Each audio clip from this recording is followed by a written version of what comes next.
Welcome to the Money to the Masses podcast, putting you in control of your finances.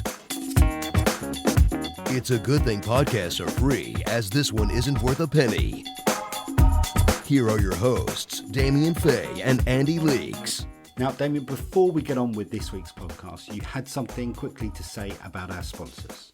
Yeah, we've got a new sponsor, Money Farm, and Money Farm are an online investment advisor and one of the biggest digital wealth management companies in Europe. So a big thank you to them for sponsoring the podcast.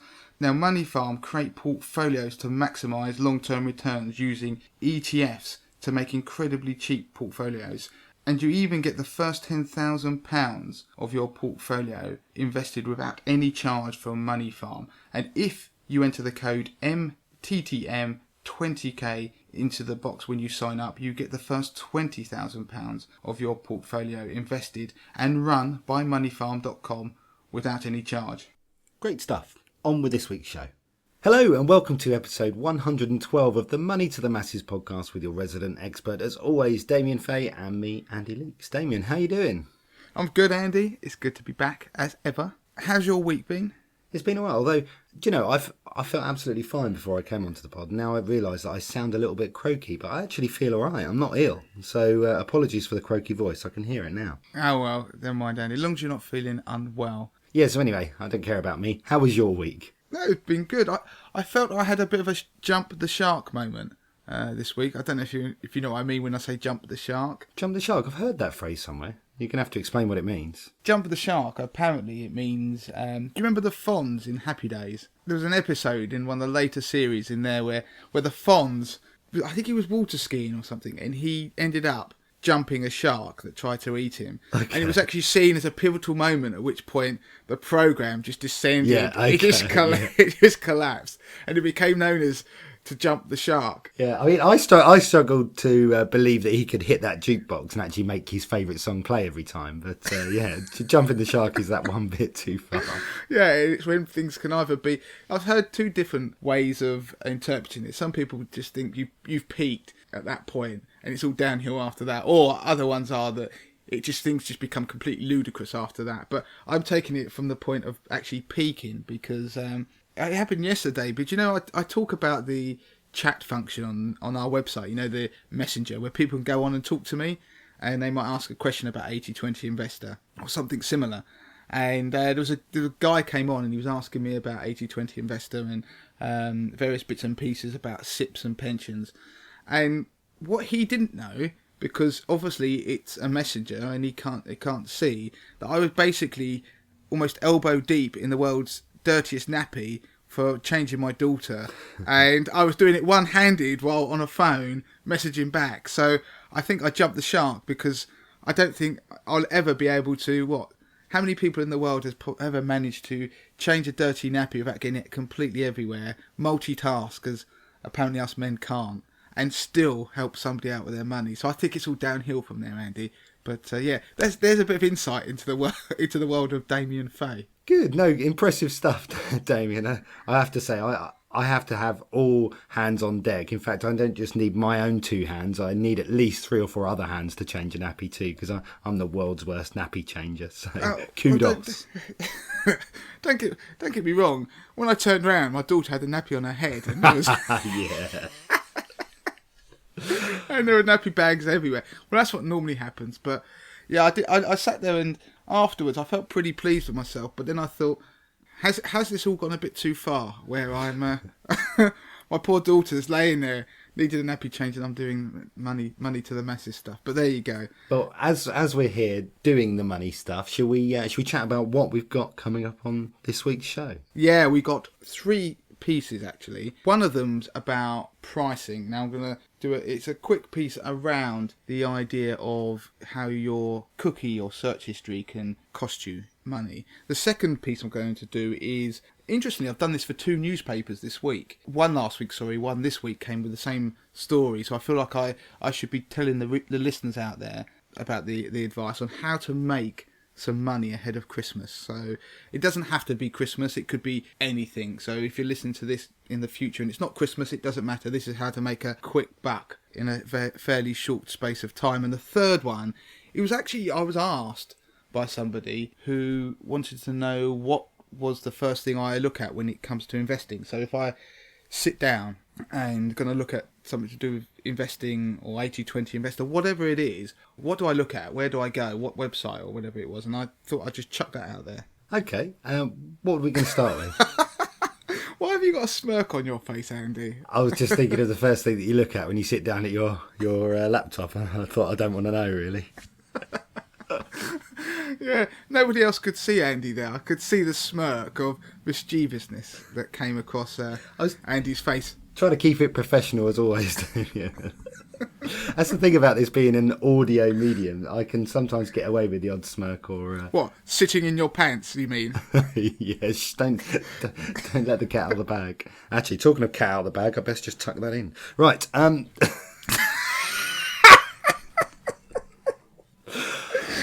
That just ruined me. Right, okay.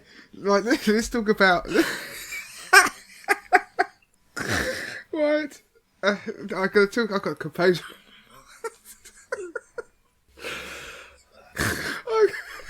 Right, sorry.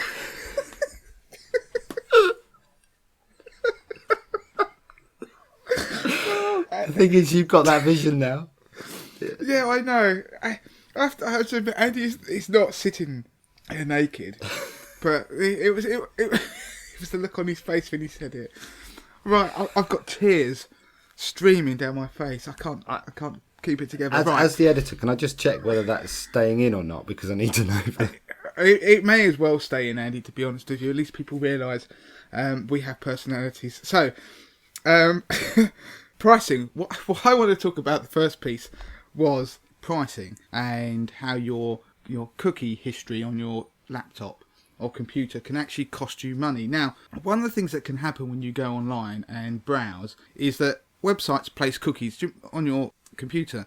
Do you remember the annoying message that comes up about we use cookies, blah, blah, blah, and all this sort of thing, which most people think doesn't really do a lot. But apparently they are being used increasingly so in something that's called personalised pricing, or you might hear it called differential pricing. Okay, now we're using terms here, but that's also different to dynamic pricing. Now, dynamic pricing, I'll give you an example of that, yeah? That is something like Uber, whereby if there's a peak in demand, then they will charge you more. So that's dynamic because it's all about supply and demand. Right. Where personalised pricing comes in is where companies actually try and charge you more based on the idea or the assumption that they think you are more desperate at that point in time and therefore more likely to pay more money for the same product without any extra value. So there has been evidence. Now, if you ask most companies out there, they will all deny they do it. And it's very hard to prove that it exists, but there have been examples where people have found out that it does. Journalists, for example, have discovered that one of the biggest places that you see it, and I've heard it before, is on airlines. So, an example that happened whereby somebody was looking on a website I won't name the airline, but they were looking on an airline's website for a particular plane because they were planning to go back for Christmas to see their family, and they hadn't bought it, they were just keeping an eye on the prices. So they were monitoring the prices and going back every now and then. But the thing is, the websites know you've done that because the cookies have been placed on your computer, and so they start to change the pricing or personalise the pricing based on the idea that this person keeps coming back. They do really want this flight. They are desperate to go, but they're keeping an idea on the price. And the closer we get, there's going to be a point where they're going to just buy it no matter what because they are desperate. So they start increasing the prices. And if you go and clear your cookies, now this is where the tip comes in, you can actually see sometimes that pricing will reset because you've got no cookies on your computer and you're treated as a new person. Wow. And there's been examples where people have gone in and flights have gone up by hundreds of pounds. They've cleared their cookies on their computer and then they've gone back to the site and the price has dropped, which I think is disgraceful. But this is the idea of differential pricing. Now, in America, the regulators allow them to do this. It seems to be the done thing. So if you speak to the companies, no one admits they do it, but it clearly goes on, particularly in airlines. So the tip is to maybe clear your cookies or run a browser in incognito mode if you're if you're just browsing on prices. And now, if people don't know how to clear their cookies, they just normally go up into the settings on their browser, and one of the options will be to clear all their cookies. It will clear all your... I would say most men in the UK are absolutely 100% aware of how to clear their cookies. I would say that's the first thing they learned when they got a new device. So most men out there can clear their cookies. Let's just hope we're going to educate the opposite sex, the fairer sex, of how to clear their cookies. So do that. People might try and argue that this idea of differential pricing is actually a bit of the Robin Hood, from stealing from the rich and giving it to the poor, because if they feel that you can afford it and you're actually more likely to pay more money, then you'll pay, and that somehow subsidises it for everybody else. And there's been evidence that in America that they've actually got to the point where they work out where people live and actually live in affluent areas and charge them more just because they think they can afford it. And again, that's something that is personalised pricing, which I'm not sure everybody agrees with. But there's been claims made against Uber, who can, because it's not just on your computers, it can be on your devices as well, where they can actually take more information than just about your location. And one of the examples is they can take information around your battery life, how much charge you've got left on your battery. Now, you and I know, Wow, okay. if you were standing there and you need a taxi, you are going to pay pretty much anything for a taxi because your battery is going to run out probably in the next 5 minutes, and you just need to get over the line. And while they admit that information is available to them, they deny that they use it, but other people have tried to suggest they do. So I have no evidence. I'm not saying that they do, but this is the sort of information when you have cookies or whatever that's passed back to an operator of some kind, that the information they get is not just about what you enter. It can be more about what's going on your computer or laptop, so they can therefore price accordingly. So the message is, if you think you're going to be caught by personalised pricing, then clear those cookies.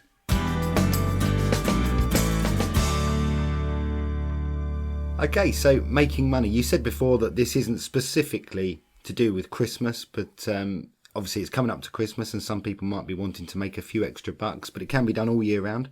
Making money. What are we talking about here?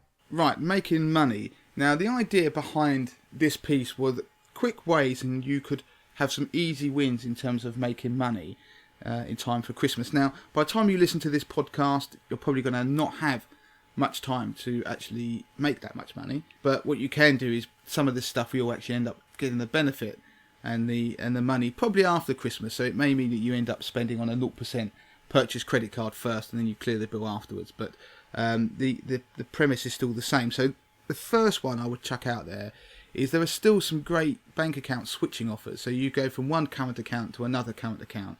Now, First Direct, as always, I don't mind mentioning them on the podcast because they're always doing an offer that's typically £100 to switch, and then they give you another £100 if you're not happy after 6 months. So go and look. I run a page on the website on Money to the Masses that has switching offers on there. And there are a few good ones at the moment. The switch normally takes about 7 working days, and it's meant to be guaranteed under the new switching scheme that your direct debits will be moved across, etc., and you won't lose out in monetary terms. So you can have an easy win. Now, the only thing I would say is sometimes the amount of money that you get will take a while to come through, so you won't get it necessarily in 1 week or 2 weeks. It could take a little while to actually hit your bank account. And also be mindful of the terms and conditions when you look at them, these deals, because some of them stipulate you have to pay in minimums a month. So, for example, First Direct was £1,000 a month, and then so if you're paying your wage in, then that's fine, and you can pay £1,000 a month, and you get that £100 initial bonus. Marks and Spencer's do a good switching offer where they give you a gift card, so that actually might come in time for Christmas or otherwise, and there is no minimum payment. So have a look around. So if you listen to this podcast in the future, have a look at First Direct. They always have an offer on. Marks and Spencer do this particular offer quite regularly, and are even doing an additional part where they will do a top up if you do put a minimum amount. I mean, there's no point me mentioning that exactly at the moment because it may change, but they will actually give you more than that £100. So that's a good one. Have a look at switching bank accounts if you've not done it for a while. It will probably take you about 7 working days. You'll get some money. The other thing to do is look at Zeek. So Zeek.me is a voucher site whereby you can buy and sell unwanted vouchers and to make your money go further, which is a great idea. So if you're going to buy vouchers for people, you get them at a discount. If you get ones you don't like after Christmas, you can sell them. The online surveys is another one. There's surveys.co.uk, Swagbucks, Ipsos. They're 3 sites that do it. But remember, you shouldn't pay to become a member of any of these sites. They should be free. If you have to pay, then don't bother. The other thing is you could sell stuff, and everyone thinks eBay to flog those gifts or whatever you don't want. But there are sites like sellmymobile.com where you can sell an iPhone 5S for £100. So if you've got one sitting around a drawer, then sell it on there. You'll get some money. Music Magpie is a usual one where you can sell unwanted CDs and games. WeBuyBooks.co.uk, where you can sell books and get cash, but they are a bit picky. So you need to, if you go on their website, you have to put in the ISBN number, and they can tell you how much they'll pay. The other one, Switch Energy Supplier. Now, Money Supermarket often have some good deals in terms of cashback offers on there. So therefore, if you switch, not only could you save money, but you could end up getting a cashback offer. And I did it a couple of years ago, and it took a few weeks for the money to come through, but it does come through. I know a lot of people are probably suspicious of these offers, but they do come through. You just need to make sure you check your account, because you don't get anything that sort of a ta-da, here's your money. You just need to make sure it actually arrives. Some of the others that are a little bit more long-standing, you could check if you've got a lost current account or pension that's floating around out there, because when you move jobs, people or houses, people often lose correspondence and don't realise they've still got these things. So there is an official site where you can go to mylostaccount.org.uk, where you can search for any lost accounts. So therefore you could have a bit of a windfall, but it will take about 3 months. So you're not going to have it in time for Christmas, but it's worth thinking about. Other crazy ideas, you can rent things. So your driveway, if you live near a train station or a town centre, parkonmydrive.com, you can rent your room, like something like Airbnb. The other 2 things I would say is always check to see if you're entitled to any benefits of any kind. There's a official website called Entitled To is the tool, which tells you what you're entitled to, and hence the name. And last but no means least, actually no, this isn't last, there's 2 here. Check if you're eligible for a PPI refund. Now, time's running out. That's one that what everyone should do.